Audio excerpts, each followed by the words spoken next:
Hierdie episode van Storytyd saam met Juffrou Blanche word geborg deur Kleuter en Baba Campus in Langenhoven Park. Hallo en welkom terug by Storytyd saam met Juffrou Blanche. Vandag se storie se naam is Staan op mamma, kom speel en dis geskryf deur Bridget Wenninger. Miku word opgewonde wakker. Môre mimmetjie, lekker, dis nog vroeg. Ons het baie tyd om te speel. Ons moet dadelik vir mamma wakker maak. Word wakker mamma, roep Miku vrolik. Is mamma ook lus om lekker te speel?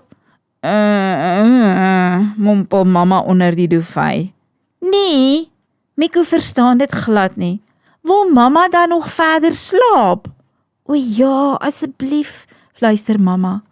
Laat my net slaap totdat die wekker lui. Nou goed, sê Miku verbaas. Dan wag ek maar so lank.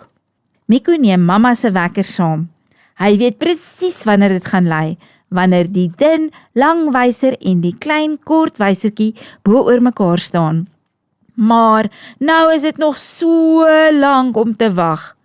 Dalk gaan die tyd vinniger om as ek intussen ietsie anders doen, dink Miku.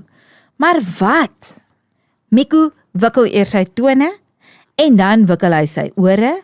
Miku kyk of hy heeltemal doodstil kan sit. Miku probeer vasstel met watter vinger hy die beste vir Mimmetjie kan nader sleep, maar die wekker se simpel wyser het nog net so ou klein entjie aanbeweeg. Miku sug. En wat nou? Ek gaan deur al my prenteboeke kyk, besluit Miku. Dis nou jammer, mamma kan nie saam kyk nie. Sy hou baie van die storie van Paultjie Konyn. Miku sit sy mamma se gunsteling boek eenkant. Sodra mamma wakker is, kan ons dit saam lees. Skielik hoor Miku 'n geraas. Knorr. Oh, wat is dit? Versigtig kyk Miku onder sy bed. Dalk kruip iemand daar weg.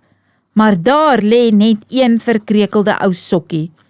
Toe dit weer knor, bars Miku uit van die lag. Dis my hongermaagie, is dit nou nie 'n grap nie? Dit moet ek dadelik vir mamma vertel. Of nee, sy wil mos slaap totdat die wekkertjie lui. Miku vat vir hom 'n appel. Dit smaak lekker.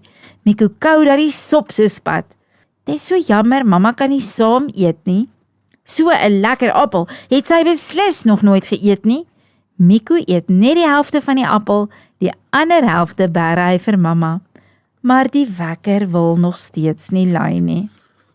Miku gaan haal sy speelgoedjies, sy doewy is die veld waar hy hulle in sit om te speel.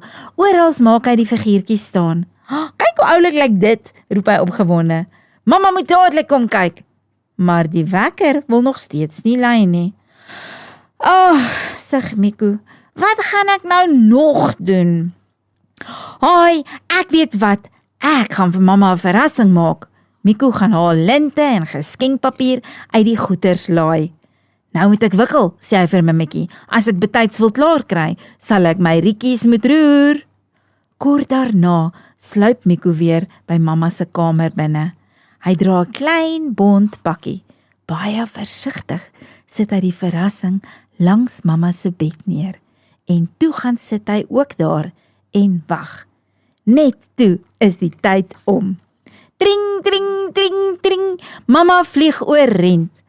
Ek het mamma 'n kansie gegee om nog 'n bietjie te slaap, straal Miku. Is mamma bly? Ag, dankie my groot seun, lag mamma. Nou is ek uitgerus en ook lus vir speel. En sy gee vir Miku 'n vet goeiemôre soen. Kom saam mamma, roep Miku. Hy neem haar aan die hand. Kyk wat het ek alles vir mamma uitgedink. Nou het ons baie tyd om te speel. En fluit, fluit, my storie is uit. Tot 'n volgende keer, maats. Arrivederci. Hierdie Storytyd